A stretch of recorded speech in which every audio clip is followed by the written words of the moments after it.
Քիչ առաջ ընտրատեղամասի առջև ելույթ ունեցավ ԿՊԻ թեկնածու Սարիկ Մինասյանը։ Դուք ինչ-որ ընտրախախտում եք նկատել ներսից։ Անպայման։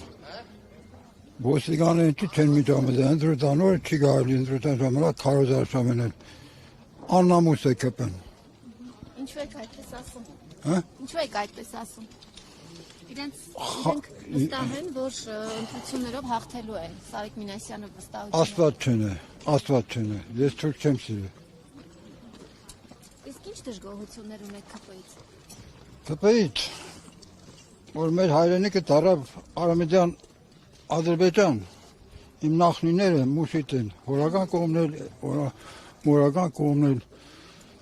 մուշը մորացեք, անիկ մորացեք, ռեստորանն ինչի մուշ կտնեք, անդրանիկ կտնեք, դարեք դիլիջան պանտիկ ինչ է, մեր ստիգե հայրենիքը, իսկան է, 4 գուղտավեցին, կստեցին մեծ հաջողություն է, 14 տայք ավելի մեծ հաջողություն է անից, Իսկ ԿՊԻ-ն ասում, որ Սարիկ Մինասյանը հարգանք և պատիվ է վայելում, հա, Գյումրիում։ Ով։ Սարիկ Մինասյանը։ Չդեմ, հարգանքը պատիվ, իրան հետ սոցարավիտան ղեկավար ինչ է, կաշարագործան մարդ դուսերեցին, փոխեց պաշտոնի մարդ, ես ինչ հարգանք բանեն է, չուն ինքը հարգանք։